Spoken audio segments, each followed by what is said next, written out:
Alors, je vais juste parler sur quelque chose rapidement. Que je pourrais intituler Éviter la déception.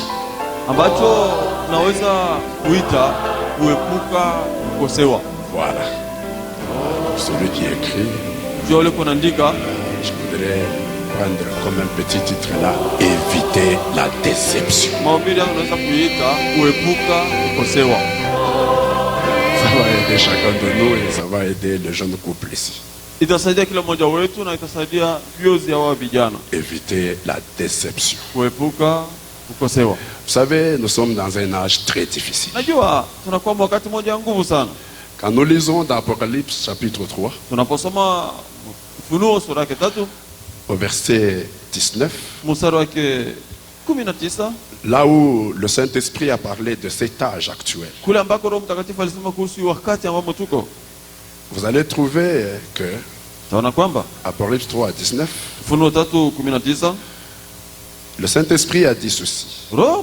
À cet âge actuel, à cet âge de la Odyssée, au temps dans lequel nous vivons, le Saint-Esprit a dit, je suis dans Apocalypse 3. J'ai lu le verset 17. Excusez-moi, c'est le verset 17. Il dit, parce que tu dis, je suis riche, je me suis enrichi et je n'ai besoin de rien. Et parce que tu ne sais pas que tu es malheureux, misérable, pauvre, aveugle et nu. C'est ça ce temps ici. La Bible dit, parlant de ce temps, parce que tu dis je suis riche, parce que tu dis je n'ai besoin de rien. Maintenant remarquez, quand quelqu'un pense qu'il est riche, mais il se retrouve pauvre, comme il est dit là, parce que tu dis que je suis riche, je me suis enrichi, je n'ai besoin de rien, et parce que tu ne sais pas que tu es malheureux, misérable, pauvre, aveugle et nu. Maintenant imaginez-vous, quelqu'un pense qu'il est riche, mais à la fin il se retrouve pauvre. Qu'est-ce que ça lui fait? La déception. Vous comprenez ce que je dis? Quelqu'un pense qu'il est riche, qu'il n'a besoin de rien, mais à la fin, au lieu de la richesse, c'est la pauvreté. Est-ce qu'il sera content? Ça devient quoi ça? La déception. Quelqu'un qui pense qu'il est vêtu, finalement il se retrouve nu. Ça lui fait quoi? La déception. Quelqu'un qui pense qu'il voit très bien, il a une très bonne vue, mais à la fin il se retrouve aveugle. Il se rend compte qu'au lieu de voir, il est aveugle. Parce que la déception, c'est quand vous attendez quelque chose de bien, mais à la place du bien, c'est le mal que vous ne pensiez pas là qui vous atteint. Ça vous donne un sentiment de déception. C'est ça cet âge. C'est un âge de déception. Un âge qui pensait qu'il était riche, mais il se retrouve pauvre. Qu'il le voyait, mais il se retrouve aveugle. Qu'il était vêtu, mais il se retrouve nu. Alors ce contraste-là crée la déception. C'est pourquoi vous allez constater que l'âge actuel est caractérisé par la déception. Et c'est presque partout que vous trouvez des gens déçus. Je dis la vérité. Et c'est presque dans tous les domaines que vous trouvez des gens déçus. Prenons quelques exemples. Les gens vont dans les églises pour trouver Dieu, ils s'y adonnent. Ils donnent tous les meilleurs d'eux-mêmes. Ils font toutes sortes de sacrifices pour trouver Dieu. Mais quand les arrivent à la place de Dieu, on leur donne des credos. Quand ils arrivent à l'église, à la place de Dieu, on leur donne un catéchisme. À la place de Dieu, on leur donne une doctrine de l'église. Or, le catéchisme n'est pas Dieu. Oh, une doctrine n'est pas Dieu. Un credo n'est pas Dieu. Alors, quand ils s'en ressortent, ils sont déçus. Moi, j'étais allé pour trouver Dieu, pour qu'on me donne Dieu, mais je n'ai vu rien de Dieu. Et ils en ressortent déçus. Les gens vont dans les églises pour avoir le salut de leurs âmes. Mais à la place du salut de l'âme, on en fait des bons membres d'église. Au point où ils ne connaissent rien de leur salut.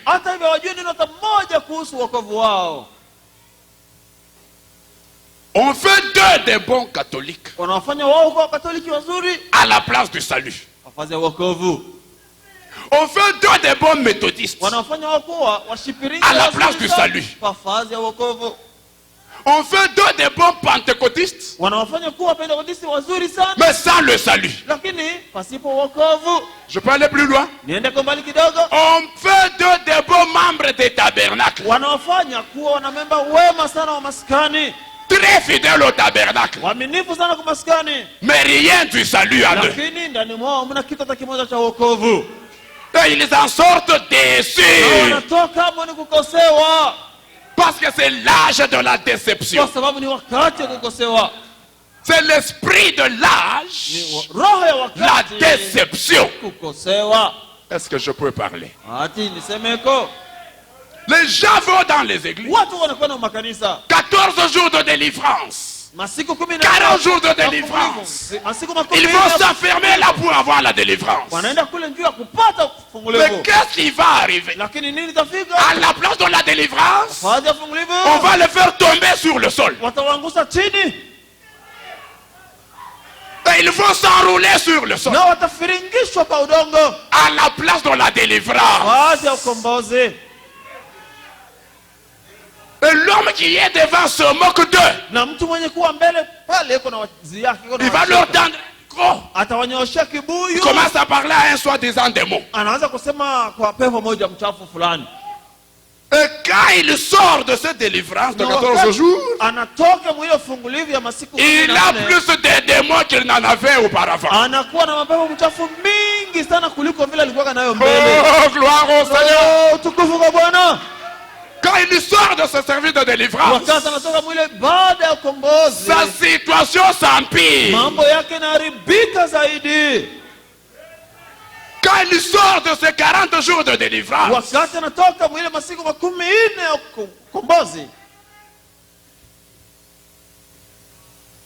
c'est alors que ça devient plus médiocre. Et c'est la déception. Tu peux dire amen. Écoutez-moi bien. L'âge de la déception. Les gens vont dans les églises pour obtenir de l'église une aide, pour que l'église puisse les aider.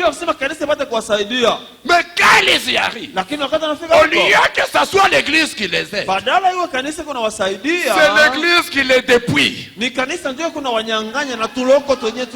Oh, laissez-moi parler. Quand ils arrivent à l'église pour chercher de l'aide, au lieu d'être aidés, c'est l'église qui les dépouille. Il les dépouille de leurs biens. Venez donner, venez donner. Vous allez voir ce que Dieu va faire. Venez donner, venez donner. Papa, vous voyez, les mamans vous dépassent, vous voyez. On est depuis. Maman, moi je me n'endara mon soko. Comment papa va t'alipita? On est depuis. Papa, moi je suis baigné, ouais, mon écalera dans mon fouc. Baba, c'est vous qui avez la poche. Qui peut donner 200? Qui peut donner 500? Qui peut donner 1000 ici?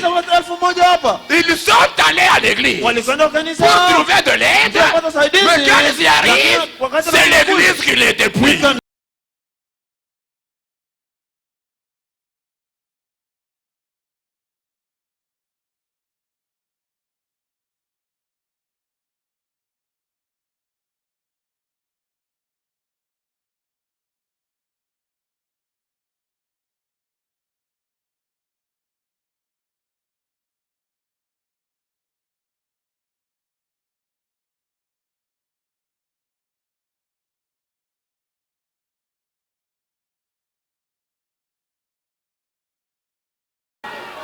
Qui peut dire amen?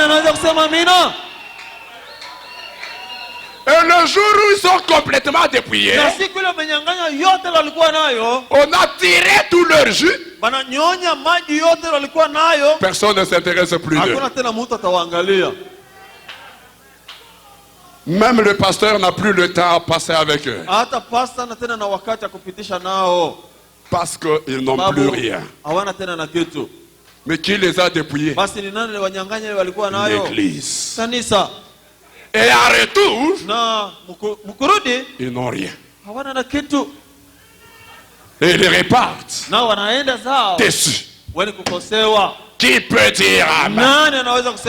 C'est l'âge de la déception. C'est l'esprit de Satan. Excusez-moi même si c'est dur, mais c'est la vérité.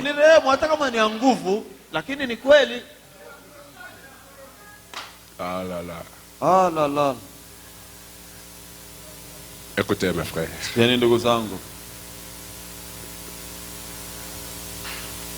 Dans les foyers, c'est la déception. J'ai dit la vérité. Dans les foyers, c'est la déception. Quand on se retrouve, avant là, comme ces deux jeunes gens ici, on se promet le ciel. On se promet le bonheur.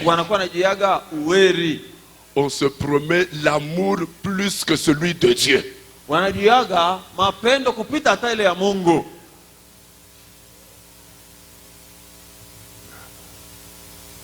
Mais après,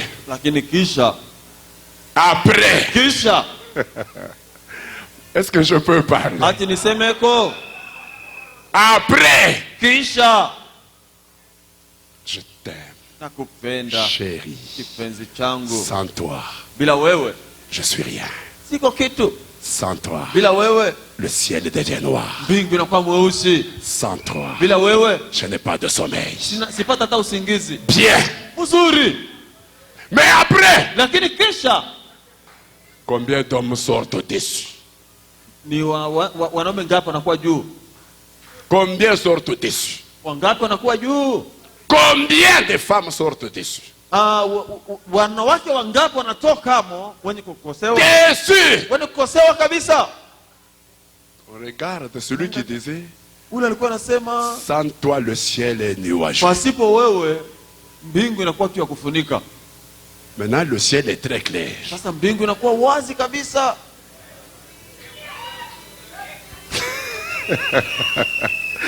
Maintenant le ciel est très clair. Alors qu'elle est là. Sans toi je ne peux pas vivre. Mais tu as divorcé, mais tu continues à vivre comment? Alors que tu disais sans toi je ne peux pas vivre. Mais maintenant tu as divorcé. Mais tu vis comment? La déception. Trouver un homme là, appuyé contre le mur. Passez. Les sœurs. Passez. Les sœurs. Quand il fait comme ça, c'est quoi ça? Il est déçu. Tu veux une jeune fille qui dit à une autre, ah, tu t'empresses pour le mariage. Je vais te dire, et tu dis, cherche un diplôme. Laisse-moi de côté le mariage. C'est quoi ça? La déception. Et c'est partout. Laissez-moi parler. Même ici, il y a des hommes déçus dans le mariage. Il y a des femmes déçues dans le mariage. Même ici, toutes les promesses qu'on vous a données là, qu'est-ce qu'elles sont devenues?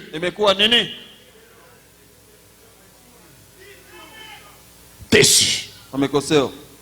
C'est l'esprit de l'âge. C'est la caractéristique de l'âge. La déception. Et le Saint-Esprit ne peut pas mentir.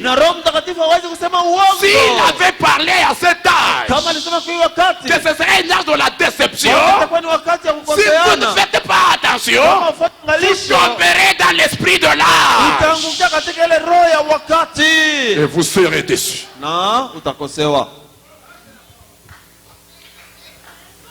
C'est pourquoi il faut faire très attention. Dites Amen. Est-ce que je peux parler? Les frères qui aujourd'hui ne veulent rien entendre des prédicateurs. Chacun d'eux vous donnera sa déception. Moi j'étais à El Roy là-bas. Mais pasteur Mbundala.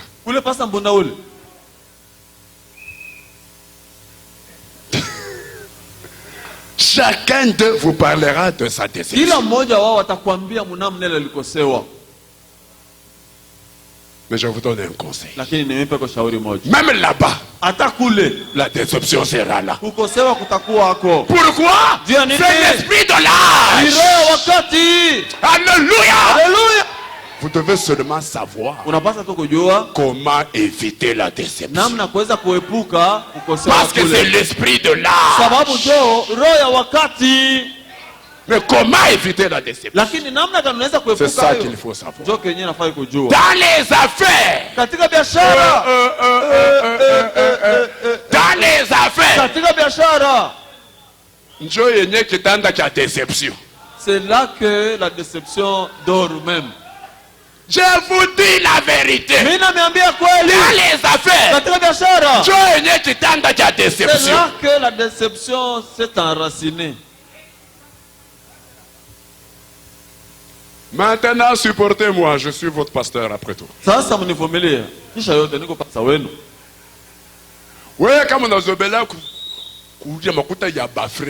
Si toi tu es habitué à escroquer les frères, parce qu'il y a une écriture qui dit qu'un frère ne peut pas on va t'arrêter.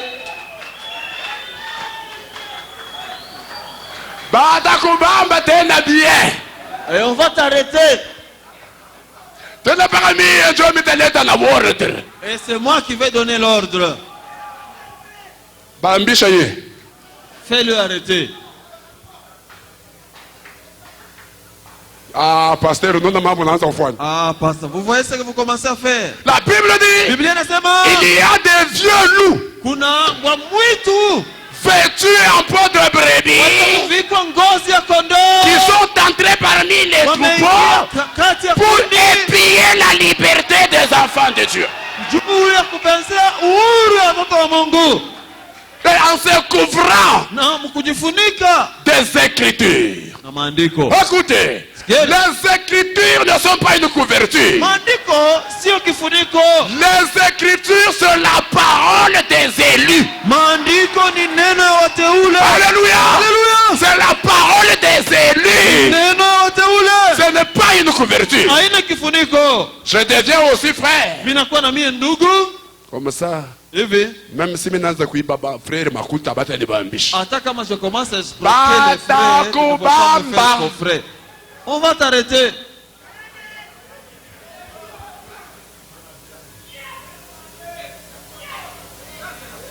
Pasteur. As-tu une écriture qui peut faire coffrer un frère? L'écriture dit à un frère. Les mêmes écritures disent les faux frères. Ile maandiko moja moja nasema ndugu, ni paka ile moja moja nasema tena ndugu wa uongo. Asa iseme kukosa kubambisha un faux frère. Et les écritures ne disent pas que vous n'allez pas faire coffrer un faux frère. Inasema un frère hasiwezi kubambisha un frère. Ne peut pas faire arrêter ndugu mwenzake. Pourquoi? Parce qu'un frère ne peut pas faire du mal à son frère. Sababu ndugu asiwezi kufanya ndugu yake vibaya. Ndio vile. Un vrai frère ndugu wa kweli ne fera pas du mal à son frère. Asitafanyia mubaya ndugu yake. Batabambishana je. Maintenant comment vont-ils se traduire en justice? Mais bon. Lakini le faux frère, il fera des problèmes au frère. Ataletea mambo wa ndugu. On ne peut pas lui donner une écriture pour se couvrir. Hatuwezi kumpa mwandiko ndio kujifunika nayo. Écoutez Paul dit. Sikieni Paulo anasema les magistrats wale waamuzi et les juges sont des ministres de Dieu pour faire obéir ceux qui n'obéissent pas à la loi de Dieu.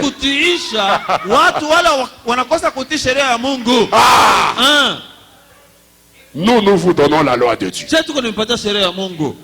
Obéis, tu ne veux pas obéir. Comme tu ne veux pas obéir à la loi de Dieu, Dieu a d'autres ministres appelés magistrats pour vous récupérer et vous faire obéir à la loi de Dieu. Parce qu'en affaire, maintenant, c'est le lit de la déception. C'est devenu difficile de trouver un frère de confiance en affaires.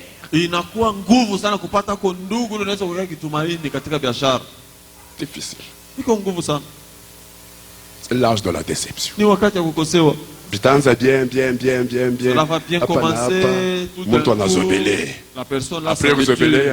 Après s'être habitué, il n'y a plus de peur. Ne vous fâchez pas. Écoutez. Jusqu'au point où même Dieu lui-même est aussi déçu par ceux qui prétendent le croire, par ceux qui prétendent le suivre, par ceux qui prétendent le servir. Mais quand Dieu les regarde et ils viennent pour le croire, mais quand Dieu descend devant eux pour qu'ils le croient, il appelle Belzéboul. Alors qu'ils sont venus pour le croire. Je parlais avec un frère avant-hier au téléphone. Je ne le connais pas. Il me fait un message.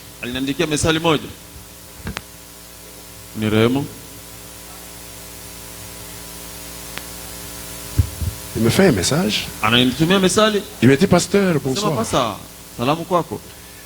Je viens de trouver beaucoup d'erreurs de Branham. Et Dieu vient de m'aider à corriger toutes les erreurs de Branham. Si vous le voulez, je peux les partager avec vous. Kama unataka napenda nikwambie kuna wewe vile mimi napata. Wakati nasoma ile l'appelle. Et il m'appelait de Likasi. Je ne le connais pas. Je lui pose la question. Et je lui dis plutôt, oh frère, si toi tu as trouvé les erreurs frère Branham, et que Dieu t'a donné à toi de corriger les erreurs de frère Branham, garde ça pour toi. Pour moi, frère Branham n'a jamais commis d'erreur. Et ne m'écris plus des choses comme ça. Il me dit, pasteur, vous êtes un grand pasteur. Pourquoi vous ne voulez pas vous laisser être corrigé? J'ai dit, frère, je répète ce que j'ai dit. Vous n'allez pas me corriger. Comme vous, Dieu vous a donné de corriger les erreurs de frère Branham. Moi, je vous dis que pour moi, frère Branham n'a commis aucune erreur. Alors, gardez votre position. Et moi, je garde ma position. Il dit, vous savez que Moïse avait eu un successeur. Je dis oui. Il dit, frère Branham est déjà mort. Je dis, ah bon? Et c'est vous le successeur? Il dit oui. Je dis, ah bon? Je dis, bon frère, si vous êtes le successeur de frère Branham, allez vers ceux-là qui vous croient. Comme le successeur de frère Branham. Moi, je crois frère Branham. Et je m'arrête là.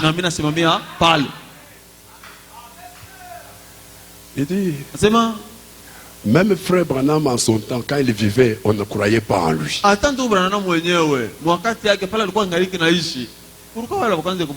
Même moi aujourd'hui, vous ne voulez pas me croire.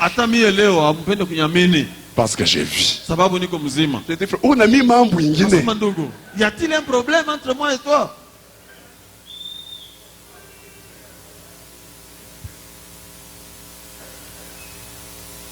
Je lui pose la question. Tu crois le message? Il dit oui, je crois le message. C'est frère. Je pouvais supporter ce que tu dis là si c'était quelqu'un qui ne croyait pas le message. Mais toi tu crois le message. Tu me dis ça. Je ne veux pas entendre ça. Il me dit, je vais passer à la radio et partout. Je vais parler. Comme vous ne voulez pas me recevoir, vous m'entendrez à la radio. Et je vais corriger toutes les erreurs de frère Branham. Parce que vous ne voulez pas m'écouter.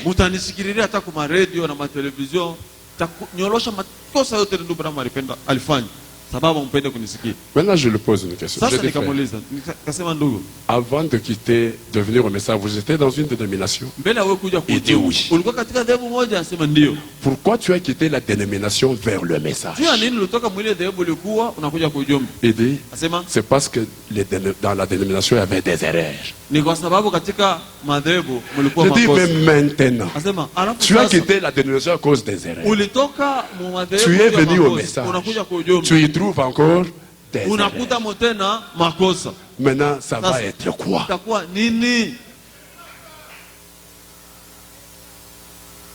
Il dit, bon, pasteur, il faut que je vous voie. Parce que je dois vous aider. Je dis, tu ne me verras pas moi. Va voir ce que tu crois comme successeur de frère Branham. Moi, c'est frère Branham ou rien. Il n'a jamais fait d'erreur. Parce que si je te dis qu'il a fait d'erreur, je vais être d'accord avec toi. Mais je te dis que frère Branham n'a jamais fait d'erreur. Il dit, ok, vous êtes têtu. Je dis, merci mon frère. Maintenant, vous voyez, des choses comme ça, ça amène quoi? La déception. Et les gens viennent au message pour le croire. Quand Dieu donne leur donne ce qu'il faut croire, ils refusent. Mais Dieu lui-même, il est aussi déçu. Il est aussi déçu. C'est l'âge de la déception. Est-ce que vous comprenez de quoi je parle? Dieu lui-même est aussi déçu. Vous savez, frère, mais quand Dieu est déçu, c'est très mauvais. Il ne faut pas amener Dieu à être déçu à cause de vous. Pourquoi? Quand vous rentrez dans la Bible, Dieu prend les enfants d'Israël, il les fait sortir de l'Égypte, il produit des miracles, il les fait traverser la mer Rouge, ils arrivent à la frontière, ils ont tout vu.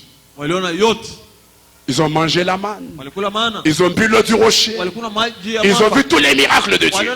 Arrivé à la frontière, Dieu dit à Moïse, choisis 12 espions. Envoie-les espionner le pays. Et ils vont là-bas. Ils rentrent avec les grappes des raisins. Voici le rapport. Le pays que nous sommes allés visiter est très bon.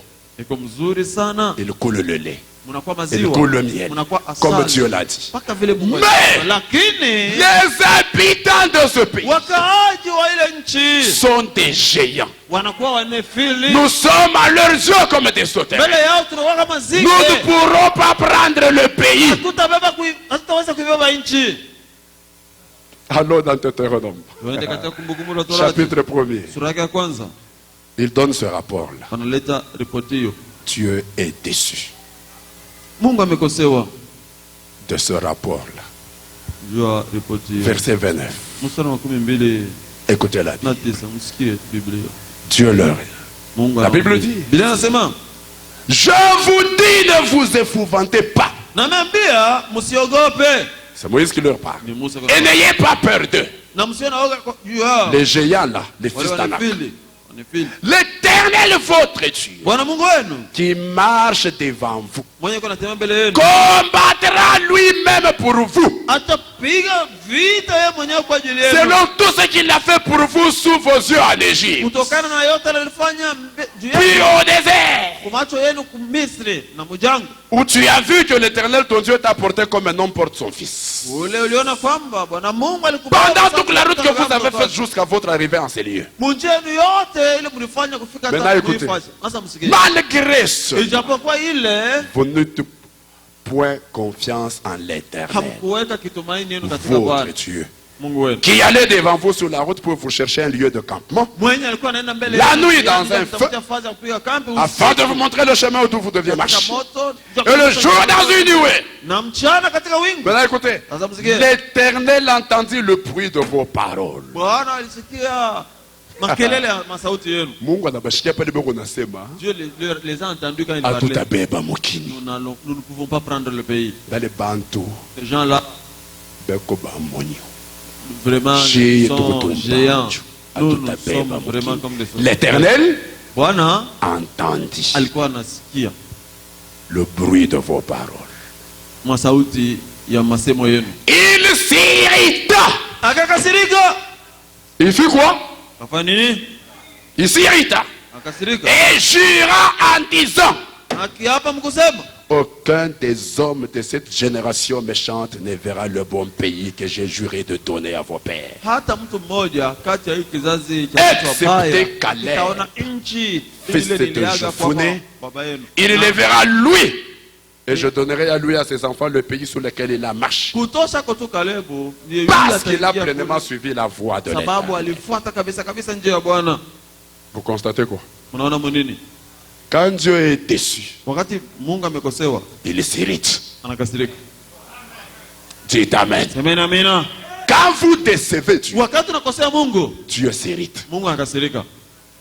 Et quand Dieu s'irrite, il va vous frapper.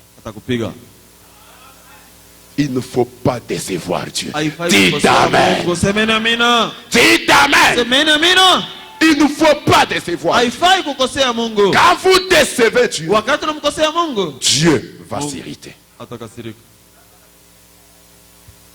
Maintenant, écoutez mes frères. C'est l'âge de la déception. C'est l'esprit de l'âge. Et il faut éviter la déception. Pourquoi? Maintenant, suivez, je prends quelque chose, je vais à la fin. Réveillez quelqu'un qui dort à vos côtés. Écoutez. Dieu ne travaille pas avec la déception. Dieu travaille avec la confiance.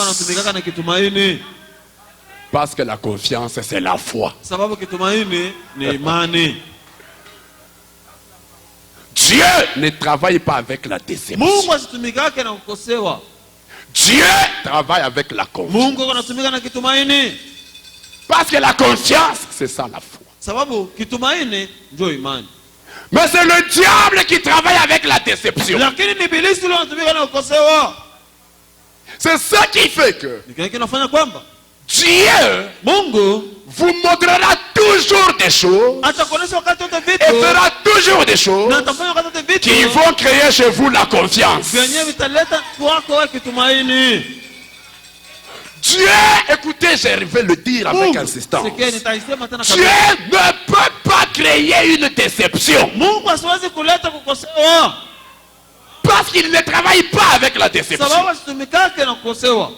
C'est pourquoi Dieu, tout ce qu'il fait, c'est pour créer en vous la confiance. Tout ce qu'il vous montre, c'est pour créer en vous la confiance. Parce qu'il travaille avec la confiance. Mais le diable, lui, comme il travaille avec la déception, il fera tout pour vous décevoir. Parce que lui travaille avec la déception. Comme il travaille avec la déception, le diable vous montrera le mauvais côté pour vous décevoir.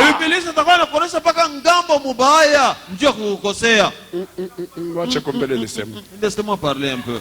Frère Branham me dit, peu importe combien fine vous coupez une tranche,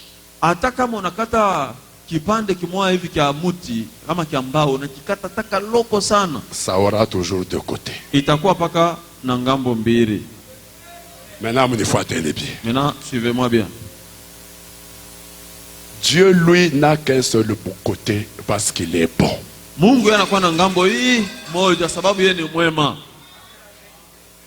En lui, il n'y a pas de mal. Que celui qui croit ça dise Amen. Mais quand il a planté le jardin d'Éden, il y avait l'arbre de la vie. Puis, l'arbre de la connaissance du bien et du mal. Mais non, ça j'ai comme l'impression que vous n'avez pas compris. Écoutez, dans le jardin d'Éden, il y avait combien d'arbres? 2 arbres. Le premier, l'arbre de la vie. Le deuxième, l'arbre de la connaissance du bien seulement, du mal seulement, du bien et du mal. Frère madame dit, l'arbre de la vie c'était Christ, la parole. Et il a dit à Adam, tu mangeras seulement de cet arbre ici pour que tu aies la vie.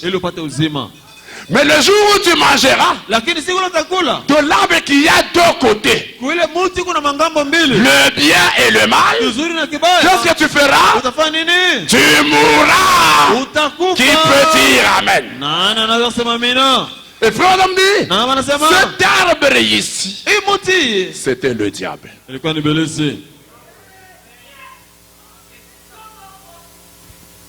Est-ce que je peux aller plus loin? Vous allez le supporter une minute. Il dit cet arbre de vie, c'était l'homme. Cet arbre de la connaissance du bien et du mal, c'était la femme. C'est pourquoi de la femme est sorti Caïn. Et de la femme est sorti Abel. Pia toka muke kulitokea Bili. Caïn la semence du serpent, le mal.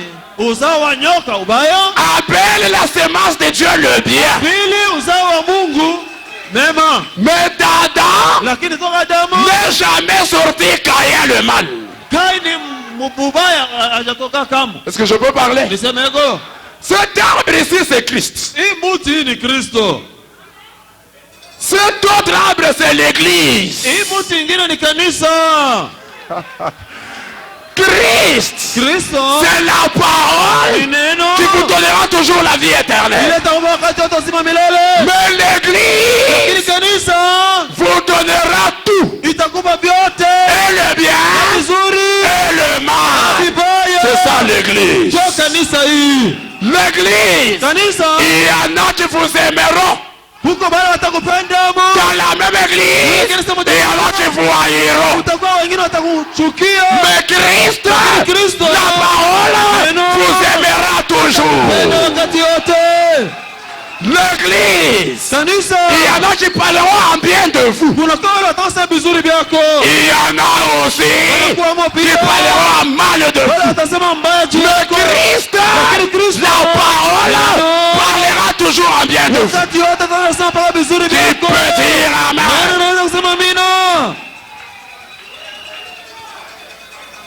Vous voyez, il y avait deux côtés là. Donc ça n'a pas commencé aujourd'hui.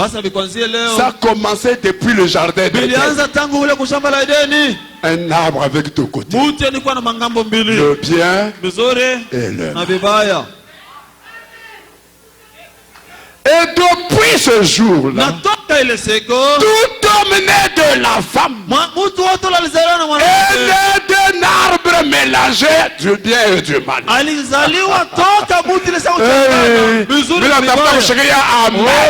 J'aimerais entendre amen.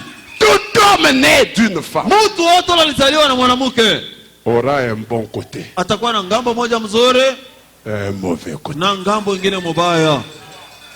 Toute personne née de femme aura un bon côté et un mauvais côté. Toute église aura un bon côté et un mauvais côté. Frère Branham dit, même le Branham tabernacle, il est aussi coupable de certaines choses. Même le roi tabernacle, tu peux dire amen. Vous changerez d'église comme vous voulez. Vous ne trouverez pas une église arbre de vie qui n'a qu'un seul côté. Cette église-là n'existe pas. L'arbre de vie qui n'a qu'un seul côté, c'est la parole. Et la parole, c'est Christ. Et Christ, c'est la parole ouette de l'air. C'est le message de votre jour. Le message n'a qu'un seul côté. Le bien. Dites amen. Vous changerez d'église comme vous voulez. Ce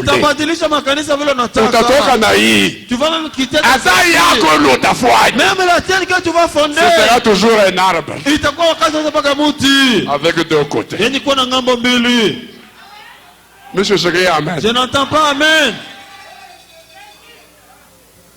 C'est pourquoi au lieu de changer d'église, cherche le Saint-Esprit. Ça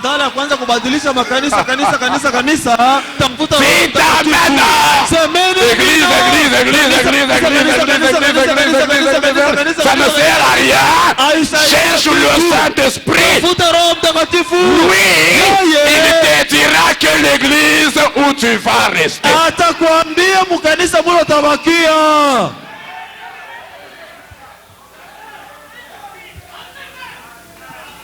Écoutez. Maintenant, quand Dieu lui vient, même si vous avez deux côtés, le bien et le mal, Dieu, lui, il ne vous montrera jamais le mauvais côté. Oh, j'aime ça bien. Dieu vous montrera toujours le bon côté. Pourquoi? Pour créer en vous la confiance. Mais le diable, lui, vous montrera toujours le mauvais côté pour créer en vous la déception. Bon, regardez-moi maintenant, je voudrais parler. Vous voyez comme je parle là? Si Dieu te voit pendant que tu me regardes, il ne te montrera que le bon côté. Si c'est Dieu qui te voit, il te montrera seulement le bon côté. Pour créer en toi la confiance. Mais si c'est le diable qui te voit, lui va te cacher le bon côté. Il va te montrer seulement le mauvais côté. Regarde comment elle parle. Regarde comment elle fait les lèvres. Regarde même sa taille là. Ce qu'il dit là, c'est fou. Il te montre toujours le mauvais côté pour créer en toi la déception.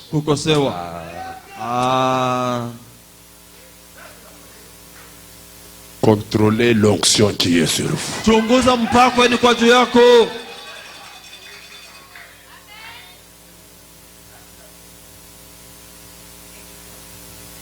C'est comme quand le diable veut créer un divorce. Moi, je connaissais, mais laissez-moi parler. Quand le diable veut créer un divorce, parce que Dieu, lui, ne crée jamais de divorce. Dieu, lui, crée l'union. Dites amen. Mais quand le diable veut créer un divorce, il va vous oindre d'une onction qui vous montrera seulement les mauvais côtés de votre mari ou de votre femme. Alors et tu le regardes. Il te dit, tu avais été aveuglé. Regarde d'abord sa démarche. La même démarche que tu voyais que c'était bien. Il te oint. Regarde d'abord la démarche. Et quand il passe là, il était angry. Regarde. C'est ça une femme. Ça. Regarde la démarche.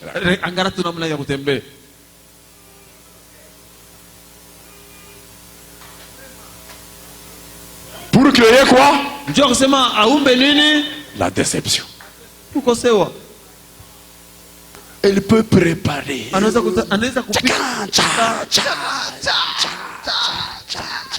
Papa à la table. Le diable prend son onction. Viap. Il n'a la biche à goût. Ça abîme même le goût. Mais c'est quoi ça?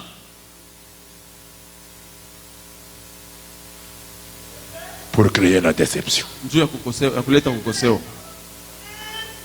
C'est pourquoi frère Branham dit, ne voyez jamais le mauvais côté de quelqu'un. Oh, dis amen. Ne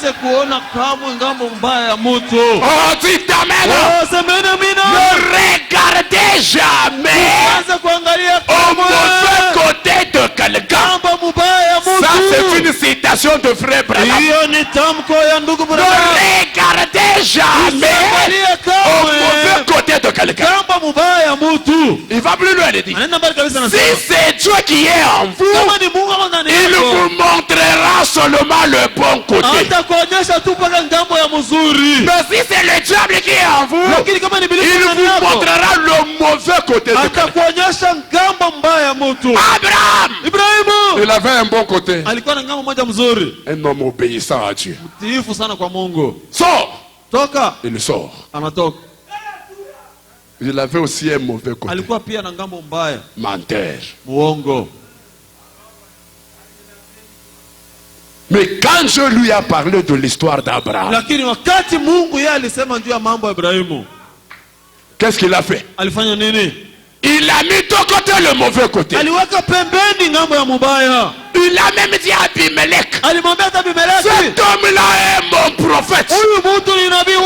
Mais c'est un menteur. Abimelech, écoute, cet homme-là, il est mon prophète.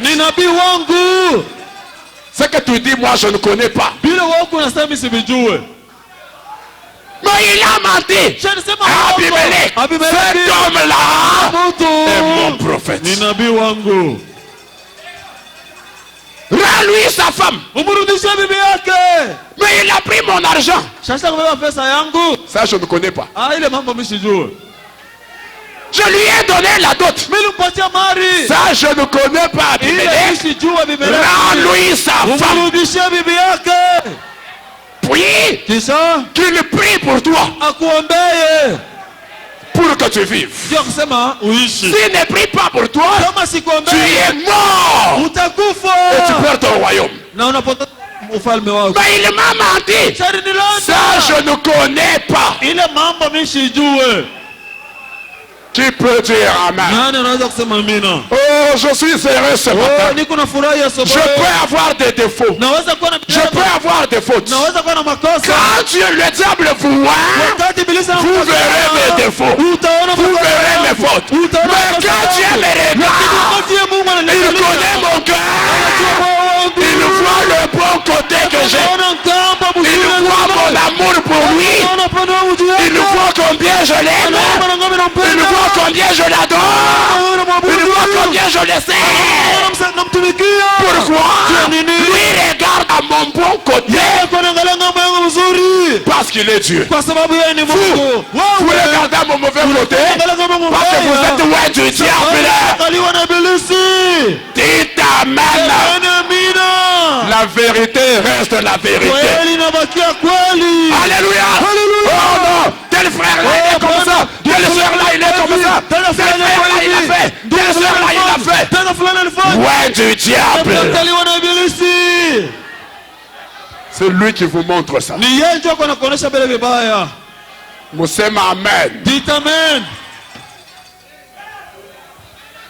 Finalement, ce n'est pas la sentence d'Abimelech qui a primé. C'est la sentence de Dieu qui a primé. Oh, dites ce que vous voulez de mon mauvais côté. Finalement, c'est la sentence de Jésus-Christ qui va primer sur moi. Vous dites ce que vous voulez. Parce que vous êtes loin du diable. La déception. Maintenant, si nous voulons voir la main de Dieu dans l'église, si nous voulons que Dieu travaille dans l'église, évitons la déception. Parce que Dieu ne travaille pas avec la déception. Est-ce que je peux parler? Si dans nos foyers, nous voulons voir la main de Dieu, évitons la déception dans le foyer.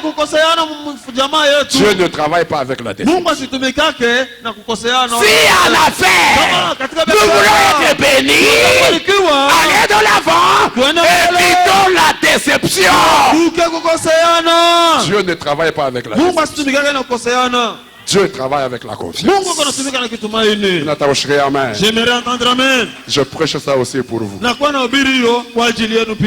Vous êtes bien habillés, c'est bien. Mais la déception vous attend. Ah là là. Pasteur. Ça c'est que de prophétie. La Bible dit, la grande prophétie c'est la parole de Dieu. Alléluia. C'est ça la grande prophétie. C'est la parole de Dieu. Et la parole de Dieu dit que cet âge est caractérisé par la déception. Alors elle vous attend.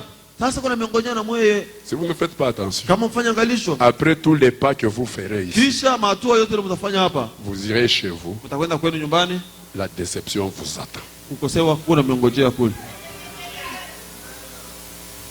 faut dire la vérité.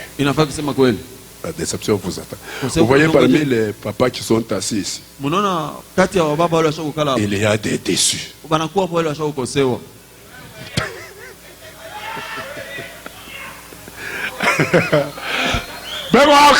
Ils sont là. Des déçus dans le mariage. Des déçus dans le foyer. Vous voyez parmi les mamans qui sont assises ici,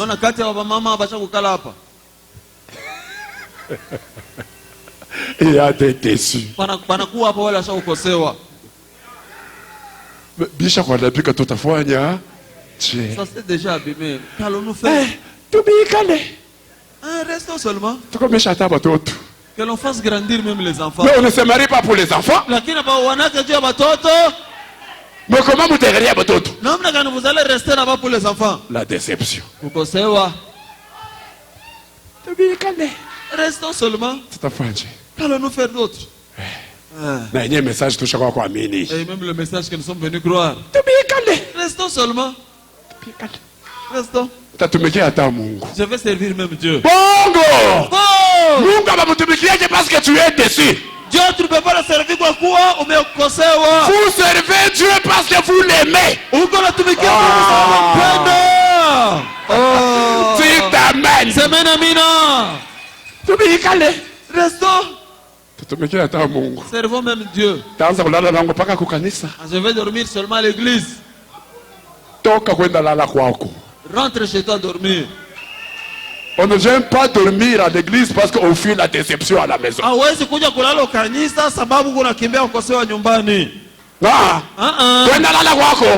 Va dormir chez toi. Qu'allons-nous faire? Je deviendrai même avec l'expérience que j'ai connue, je vais aider beaucoup de gens. On ne devient pas prédicateur parce qu'on a été déçu. On est prédicateur parce que c'est un appel divin. Oh, qui peut dire amen?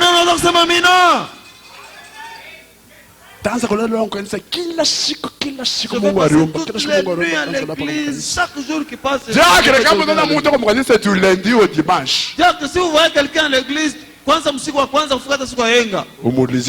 posez-lui bien la question. Comment tu veux passer la nuit à l'église toute une semaine? Qu'y a-t-il? Y a-t-il un problème?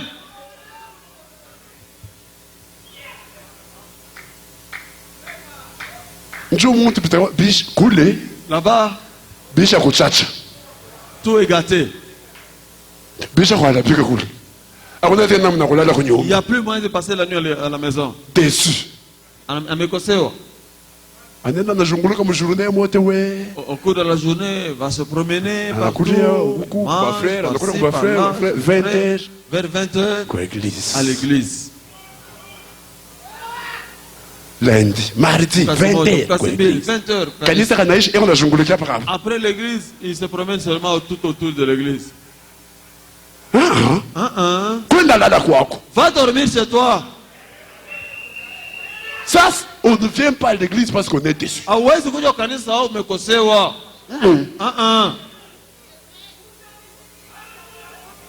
Alors si vous ne faites pas attention, la déception qui vous attend là, parce qu'elle vous attend, elle va s'emparer de vous. Et dès que la déception s'installe, Dieu ne travaille pas par la déception. Dieu travaille par la foi. Et la foi, c'est la confiance. J'aimerais entendre amen. Je vais aller pour terminer. Dieu travaille par la confiance. Nous voulons dans l'église que Dieu travaille. Évitons la déception. Créons la confiance. Dites amen. Nous voulons que Dieu travaille dans l'église. Évitons la déception. Créons la confiance. Que l'église ait confiance dans les prédicateurs. Que les prédicateurs aient confiance dans l'église. Écoutez mes frères, moi je ne crois pas à un prédicateur qui a la chair jour, nuit, toutes les années. Mais chaque jour il dit toujours, vous êtes des païens, vous êtes des païens, vous êtes des païens. Chaque jour, vous êtes des païens. Mais finalement, tu annules toutes tes prédications. Comment tu peux prêcher? Une année, les gens sont toujours des païens. 2 ans, les gens sont toujours des païens. Non, tu n'as pas confiance en eux. Tu les prends païens. Mais plus tu les prêches, plus tu les amènes dans la maison du potier. Ils sont dans un atelier où tu es en train de les tailler. Un jour, tu dois te tenir devant eux et dire, je vois le chemin que vous avez parcouru. Alléluia. Vous n'êtes plus ce que vous étiez. La parole a fait son travail dans votre vie. Et je suis content de ça. Parce que Dieu travaille par la confiance.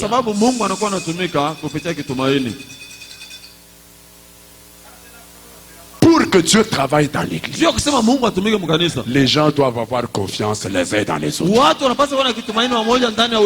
Dites amen. Vous regardez votre frère, vous avez confiance en lui. Ce qu'il me dit, c'est la vérité. Ah, dites amen. Vous regardez votre soeur, vous avez confiance en elle. Ce qu'il me dit, c'est la vérité. Quand Dieu verra qu'il y a la confiance dans l'église, Dieu travaillera dans cette église. Parce qu'il travaille par la confiance. Dans un foyer, un ménage, il faut que Dieu voie que l'homme a confiance dans son mari ou dans sa femme. La femme a confiance dans son mari. Les parents ont confiance dans les enfants. Les enfants ont confiance dans les parents. Dieu travaillera dans cette foyer. Mais quand l'homme regarde la femme,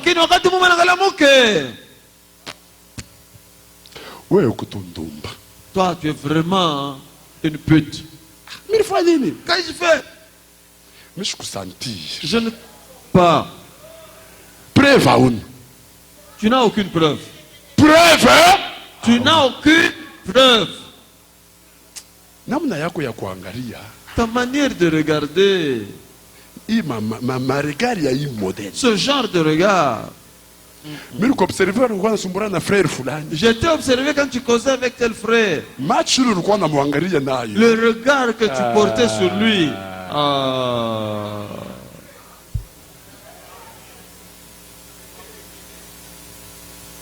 Aucune confiance. C'est plein.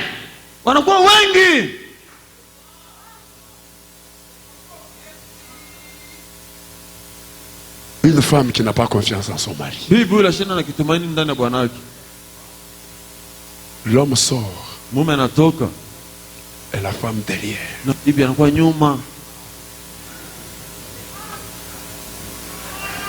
Quand l'homme se retourne,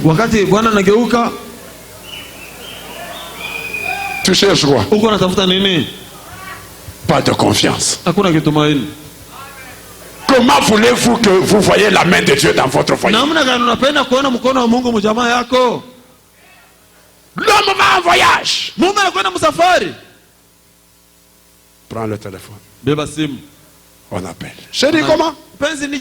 Bien.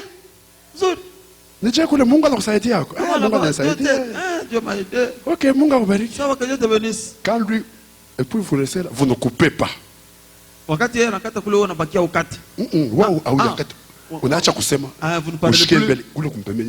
Que tu entendes là, à côté là, il n'y a personne. J'ai entendu quelqu'un en train de parler près de toi là. C'est qui? aucune confiance. Je me rappelle une petite histoire. Un frère m'avait expliqué. Du temps, il y a ma savième. Ma transport, ma savième.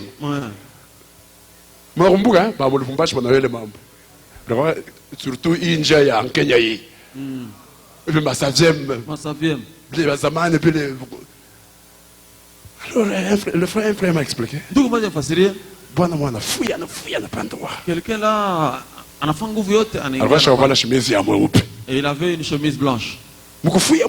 Et en se bousculant, une femme aussi, dans la bousculade, elle avait déjà mis c'est un véhicule de transport. Maintenant, dans le cafouillage, là, et des lèvres rouges sont restées sur la chemise. L'homme ne sachant rien, arrivé à l'arrêt, il descend, il va chez lui. La femme l'a bien accueilli. Comment? Il passe. Des lèvres rouges. Viens d'abord, viens. D'où viens-tu? Mais je viens du travail. C'est pas bien. D'où viens-tu? Quel était l'homme troublé. Les voisins arrivent. Qu'il parle, qu'il dise d'où il vient. Moi je ne fais rien dire. Que lui parle d'abord. Vous la chemise. Ben qu'il ôte sa chemise. Vous la chemise. Il a ôté sa chemise. Là, ce sont des lèvres d'une femme. C'est ma parole. Ces lèvres-ci, c'est à qui?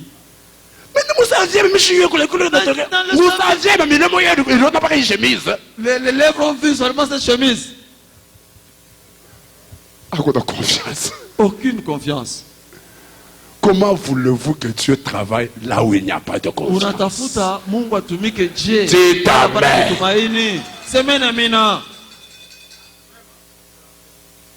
Et c'est là où le diable travaille. Je vais terminer. Il faut la confiance. Mais écoutez, la confiance ne vient pas de soi. La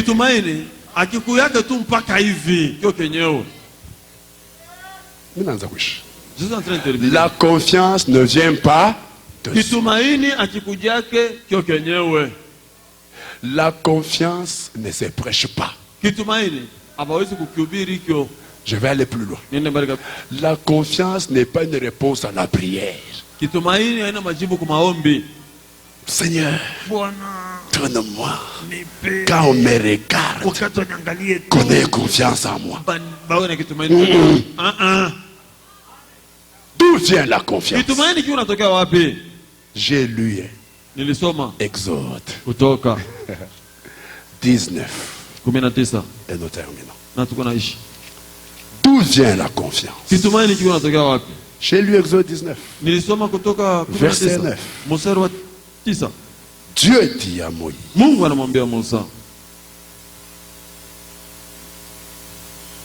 L'Éternel dit à Moïse.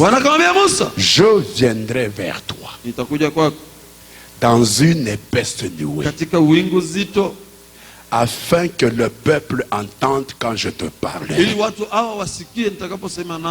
Et qu'il ait toujours confiance en toi.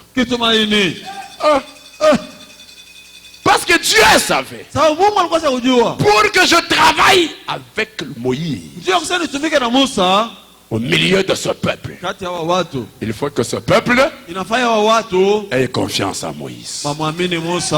Si t'amènes mes frères, pour que moi, Dieu, je travaille avec Moïse au milieu de ce peuple, il faut que ce peuple ait confiance en Moïse. Alors comment je vais créer la confiance? Parce qu'elle ne vient pas de soi. Je vais la créer pour que le peuple J'ai créé à nous la confiance en Moïse pour que je travaille avec Moïse au milieu de sa part. Je vais créer comment cette confiance. Dieu n'a pas commencé une prédication. Il met Moïse là-bas. Ayez confiance en Moïse. Comprenez? Ayez confiance en Moïse. Il a commencé un enseignement. Un séminaire. Ayez confiance en Moïse. Ça ne vient pas d'un enseignement. Mais il dit Moïse, amène le peuple à la montagne. Moi-même je vais descendre dans une nuée devant tout le peuple. Ils verront comment je te confirme. Oh, j'aime ça. Ils entendront comment je te parle.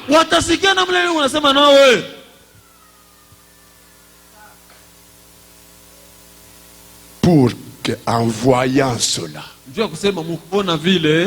en voyant ce que je vais faire, qu'ils aient confiance en toi. Vous comprenez que la confiance vient de ce que l'on fait. Amen. Dites amen. Frère, moi je suis un ancien. Pourquoi vous n'avez pas confiance en moi? On n'aura pas confiance en toi parce que tu es un ancien.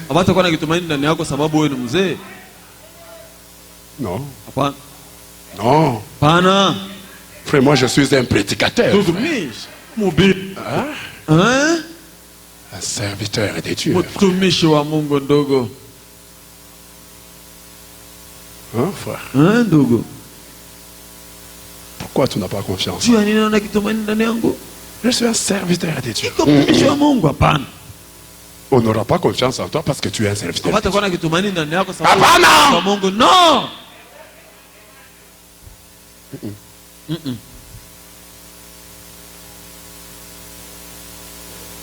La confiance est créée par ce que l'on fait. Parce que ça me chien bien. Ah là, je me sens maintenant bien. Chérie, comment toi tu n'as pas confiance? D'abord, mon nom c'est fidèle. Ça te dit quoi? Tu peux t'appeler fidèle en étant infidèle. On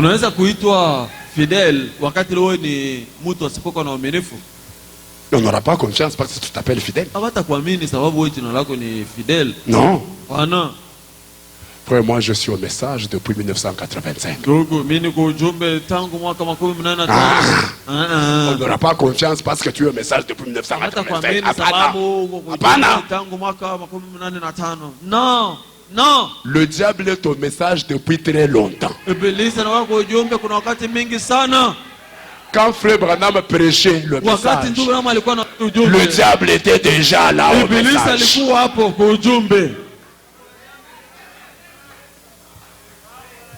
Dites amen. Bien. Je me sens bien. Parce que ça atteint vraiment le cœur. Frère, mais je prophétise. Tu n'as pas confiance. On n'aura pas confiance parce que tu prophétises. Non.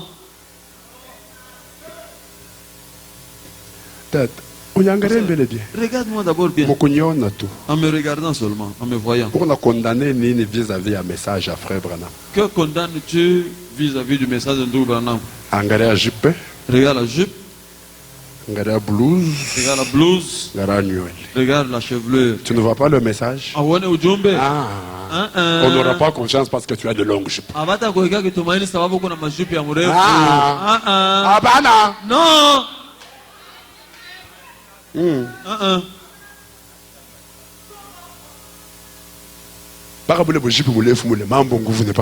Dans la jupe longue là, des choses difficiles, c'est seulement toi qui on aura confiance comment? Dieu a dit à Moïse, amène le peuple à la montagne. Je descendrai dans une nuée. Ils me verront. Quand je te parlerai.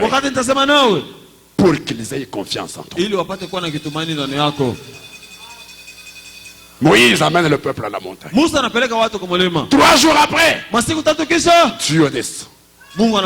La montagne tremble. Il y a le fumée au-dessus de la montagne. Les tonnerres commencent à gronder. Et dans les tonnerres, Moïse entend la voix de Dieu. Moïse, monte ici.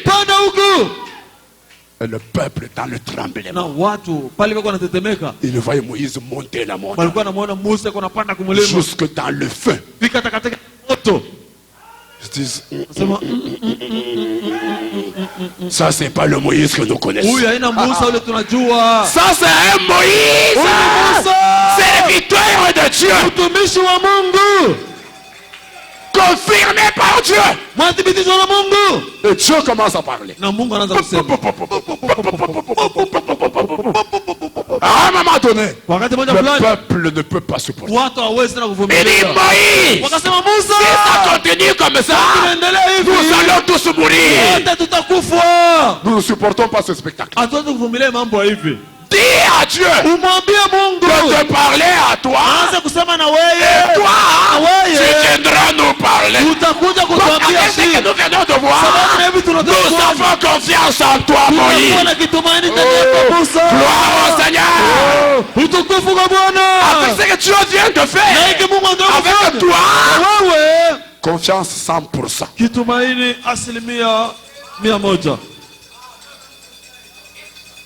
Tout ce que tu nous diras, Moïse, nous croirons que c'est Dieu qui t'a parlé. Nous te faisons confiance. Oh, j'arrive à la fin.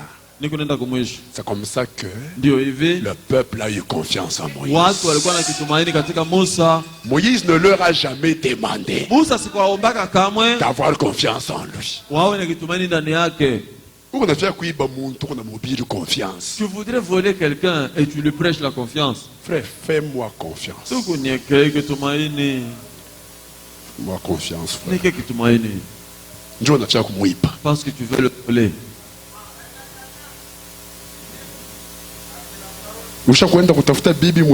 Tu es déjà allé chercher une autre femme. Tu rentres à ta femme.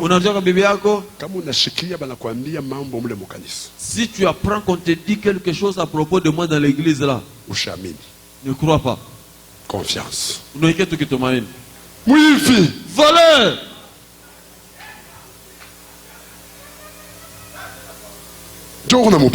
Et là tu l'as préparé. Tu mets des garde-fous. Et tu sais ce que tu as déjà commencé.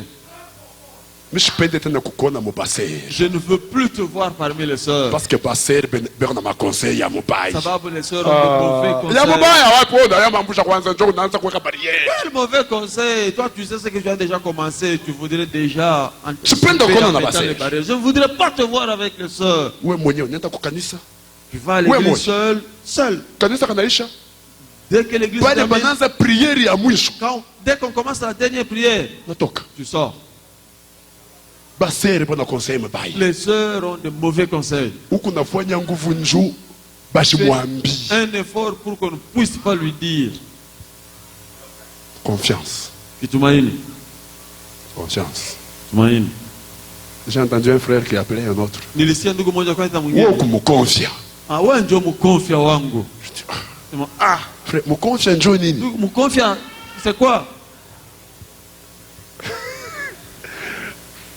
J'ai entendu un frère qui appelait un autre. Mkonfia. Nilisikia ndugu mmoja kanaita ndugu mwingine.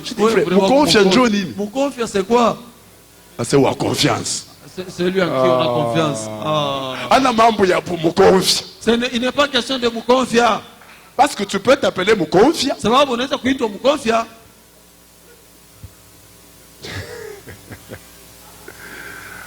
La confiance se crée par ce que l'on fait. Dis amen. Et Dieu, pour amener le peuple à avoir confiance en Moïse, il ne leur a pas prêché la confiance. Il est descendu comme la colonne de feu au-dessus de Moïse. Il a parlé avec Moïse devant les yeux de tout le monde. Et le peuple, en voyant ce que tu as fait, ils ont eu confiance en Moïse. Quand plus tard, Corée, Dathan et Abiram se lèvent. Dieu n'a rien fait avec eux pour que le peuple ait confiance en eux. Comme Dieu n'avait rien fait pour créer la confiance dans le peuple, le peuple ne devait pas avoir confiance en eux. Quand ils ont prêché la confiance, alors que Dieu n'avait rien fait avec eux pour créer la confiance, ils ont amené 250 personnes à avoir confiance en eux. Moïse n'est pas seul. Dieu nous parle aussi. Il n'est pas seul, Dieu nous parle aussi. Mais si Dieu vous parle aussi, qu'il fasse avec vous ce qu'il a fait avec Moïse, pour que nous ayons confiance en vous. Dieu n'a rien fait. Mais par leur discours, ils ont eu confiance. 250. Dieu regarde et dit, ces gens, on ne doit pas avoir confiance en eux. Parce que je n'ai rien fait avec eux pour qu'on ait confiance en eux. Moïse, tiens-toi là. Que tous ceux-là qui ont confiance en toi se tiennent derrière toi. Que tous ceux-là qui ont confiance en Corée, Dathan, se tiennent derrière eux. Et deux camps. Le camp de Moïse, ils avaient confiance en Moïse. D'où était venue la confiance? De ce que Dieu avait fait avec Moïse. Est-ce que vous m'écoutez? L'autre camp, des gens qui avaient confiance en Corée, Dathan et Abiram. Mais d'où venait leur confiance? Des discours. Dieu n'avait rien fait. Qu'est-ce que Dieu a fait? Il a ouvert la terre. Corée, Dathan, Abiram. Et tous ceux-là qui leur ont fait confiance dedans. Pasteur, ça s'appelle le qu'on attaque au semaine. Maintenant là, que voulez-vous dire? Dieu a dit, je vous enverrai le prophète afin que le jour de l'Éternel n'arrive. Ce jour grand et redoutable. Alléluia. Quand c'est Élie vient, pour que Dieu travaille avec lui, il doit amener le peuple à avoir confiance en lui. Et comment va-t-il créer la confiance? Il sera avec cet Élie comme il était avec Moïse. Il travaillera avec cet Élie. Et quand on verra ça, on aura confiance en cet Élie.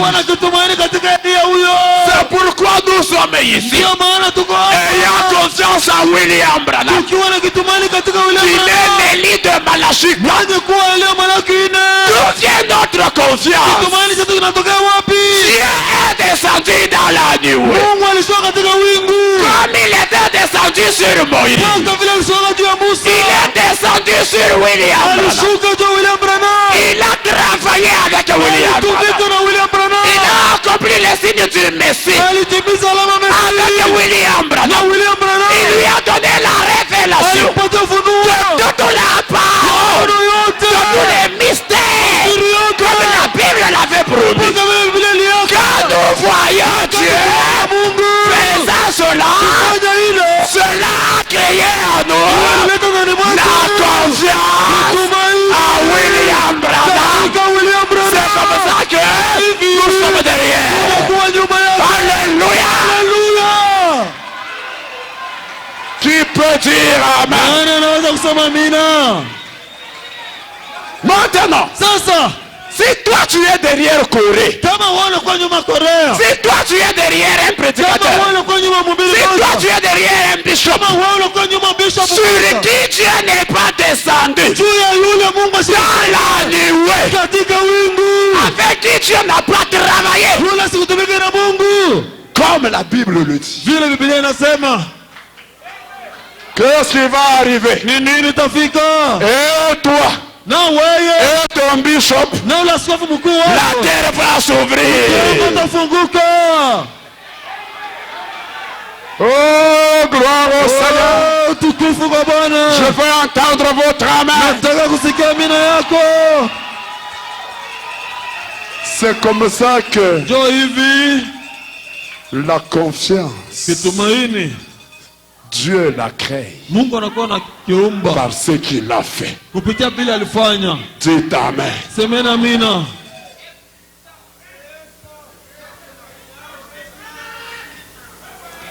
Écoutez, si Frère Branham était seulement venu pour nous dire ayez confiance en moi, nous n'aurions pas eu confiance. Jamais, alors jamais. Mais nous avons regardé. Nous avons regardé. Nous avons vu qu'il n'était pas seulement un prédicateur. Comme tout prédicateur. Nous avons vu la même colonne de feu qui était avec Moïse, qui était avec Paul, qui était dans le désert. Nous l'avons vu avec William Branham. Comme Jean-Baptiste avait reçu Jésus et l'avait présenté pour montrer qu'il était bel et bien le précurseur de la première vie. Nous avons regardé Frère Branham. Il a reçu Jésus. Il l'a présenté.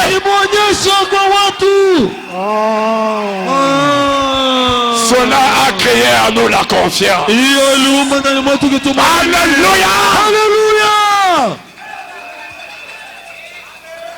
C'est comme ça que nous sommes derrière.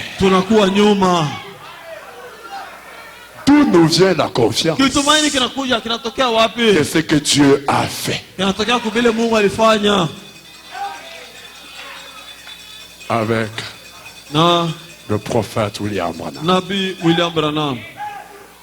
Maintenant, pour que dans l'église il y ait la confiance, nous devons faire des choses qui créent la confiance. Vous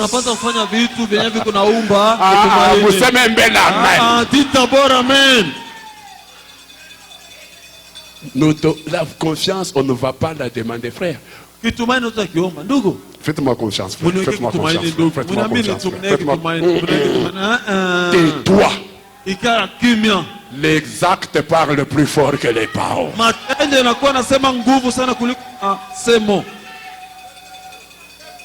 Faisons les choses qui créent la confiance.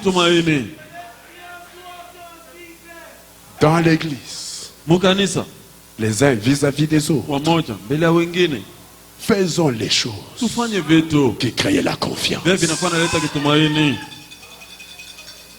Dans les foyers, l'homme vis-à-vis de sa femme, la femme vis-à-vis de son homme, faites des choses qui créent la confiance dans le foyer. Imaginez-vous, tel qu'il se marie là, demain lundi, le jeune homme ici rentre à la maison à 23h. Il entre. Bonsoir chérie. Demain, 22h.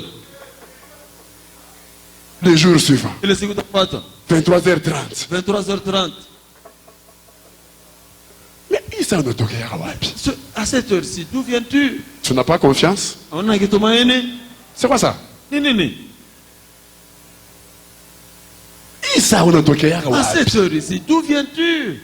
Tu n'as pas confiance? Ah, je n'ai pas confiance. Parce que l'heure tardive à laquelle tu viens montre que il y a un ça ne va pas.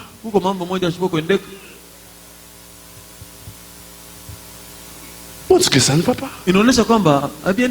Imaginez-vous une femme à la maison.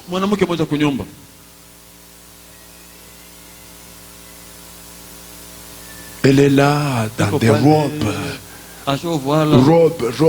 Comme si elle était la mena. Il y a une job bonne.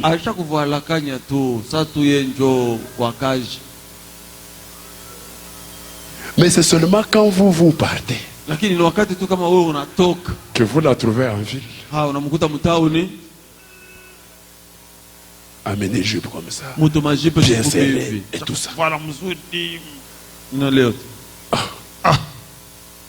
Comment quand tu es à la maison? Frère madame dit, c'est comme si tu viens de la porcherie. Mais maintenant, ça, tu mets pour qui? Tu n'as pas confiance? Ah, je ne peux pas. On n'a pas les mangos. Ah, tu as des gens pour qui tu mets ces vêtements-là? J'aurais confiance comment?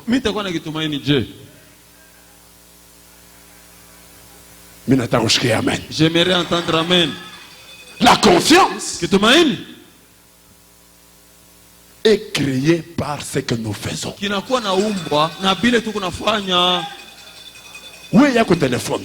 Toi, ton téléphone. Laissez-moi parler. Ton téléphone, tu l'as seulement comme ça. Que la femme ne touche pas. Là où tu es, c'est là qu'il y a le téléphone. Quand tu veux aller te laver, dans le téléphone, il y a... Et tu donnes un ordre. Non, non, n'ose pas toucher mon téléphone. Même s'il sonnait ici. Regarde même ailleurs. Mais pourquoi caches-tu le téléphone? Tu n'as pas confiance? Ah, je n'ai pas confiance. Comment tu caches? Qu'est-ce que tu caches?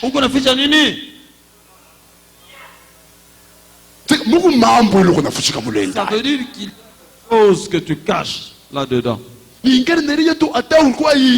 Le téléphone, à peine qu'il sonne, même si tu étais dehors. C'est comme la course aux chevaux. Il n'a pas tout ça. Course. Même si vous coursiez. Allô? Allô? Tu fuis quoi? Tu fuis quoi?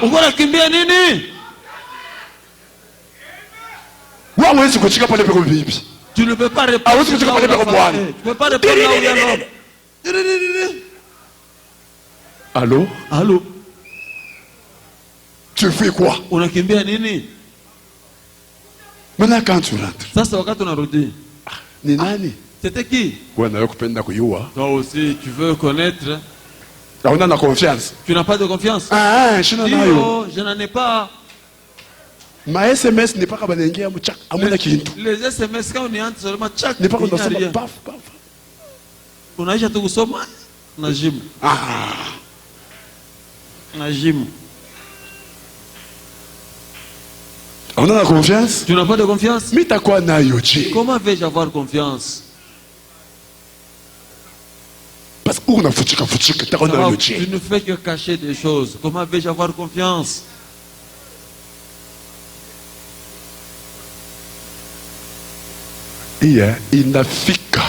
Ça c'est vraiment arrivé.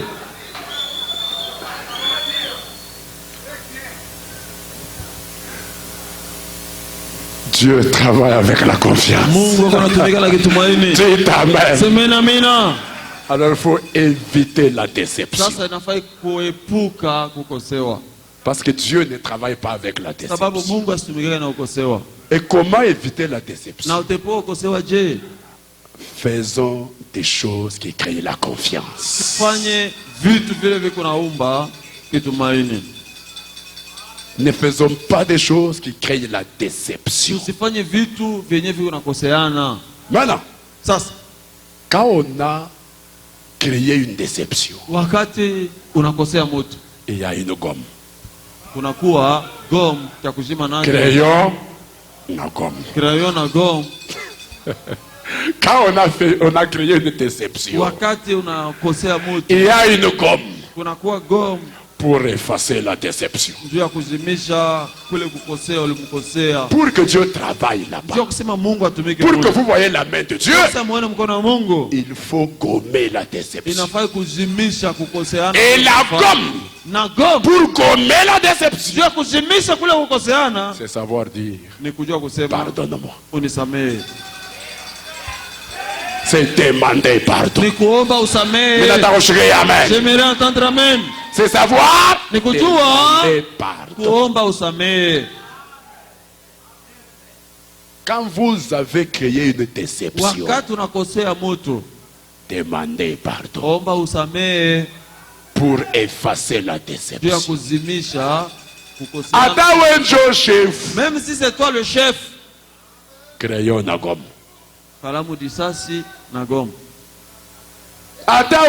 Christ. Même si c'est toi Christ, crayon na gomme. Tu as créé une déception. Tu dois demander pardon pour effacer la déception. Parce que Dieu ne travaillera pas avec cette déception. Alléluia. Alléluia. Vous ne verrez pas la main de Dieu avec cette déception. Effacer la déception.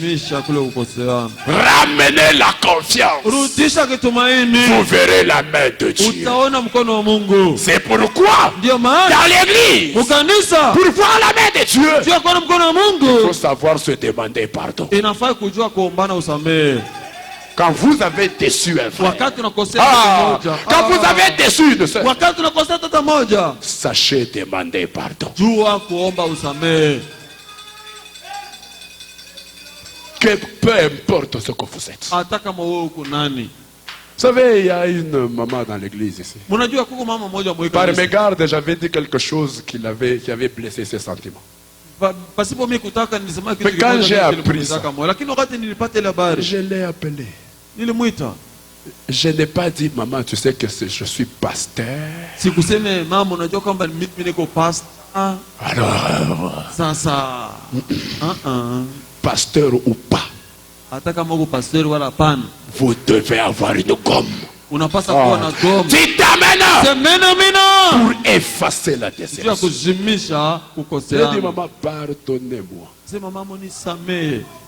Pardonnez-moi. Je ne peux pas me justifier, Alice. Pardonnez-moi, pardonnez-moi. Et j'ai vu la mère commencer à pleurer. Parce que ça venait de mon cœur. Je devais effacer la déception. Tu peux dire amen. Frère Madame, il dit, dis-lui que je ne suis pas là. Quand elle va prier pour les malades, tu es des hypocrites. Tu as une déception, non? Va effacer. Alléluia. Alléluia. Madame n'a pas dit, j'ai le don de guérison. Il a dit, attendez-moi. Il est parti effacer la déception. Et quand il est rentré, Dieu a travaillé.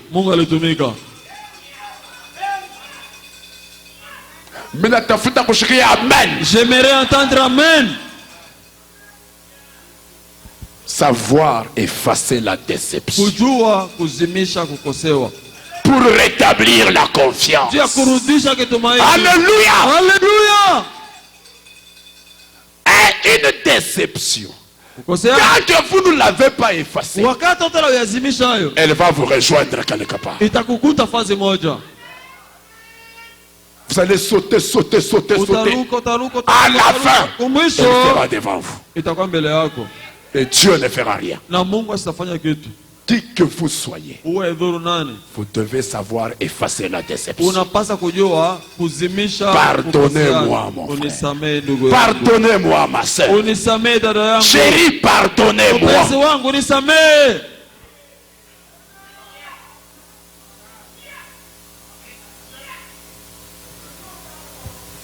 Si tu trouves un homme, j'ai dit à sa femme, pardonnez-moi.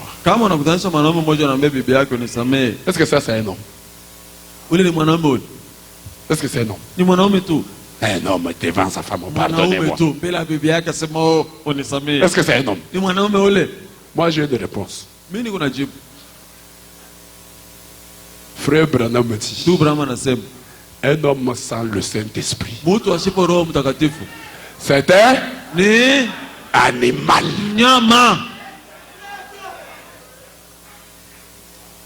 Tu trouves aussi un homme qui est là, oh chérie, pardonnez-moi.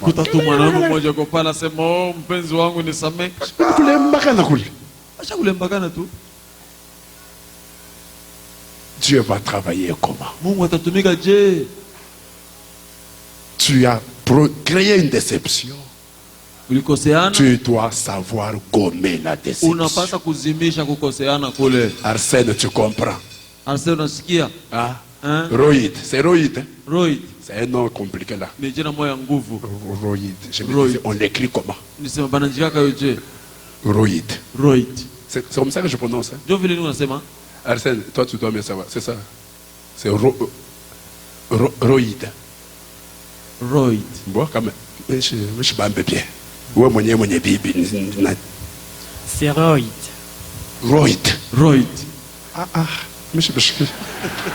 Bon, tu dois savoir effacer la déception. Tu as créé une déception. Tu veux voir la main de Dieu. Chérie, pardonne-moi. Vous effacez la déception. Quand nous décevons Dieu, la colombe nous quitte. Frère Branham dit, quand nous prenons une nature qui n'est pas celle de l'agneau, que fait la colombe? Elle s'envole. Elle attend quoi? La gomme. Effacer la déception. Elle revient pour travailler. Il faut éviter la déception. Si vous voulez vivre heureux, évitez la déception. Faites des choses qui créent la confiance. Et s'il arrive que vous faites une chose qui crée une déception, faites quoi? Gommez la déception. Pardonne-moi, chérie. Vous gommez la déception. Ah, c'est bien. Que le Seigneur vous bénisse.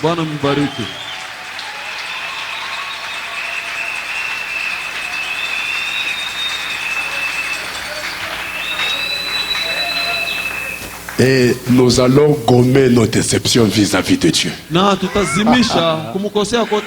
Oh, est-ce que vous êtes avec moi? Avant de quitter ici ce matin, chacun va gommer ses déceptions.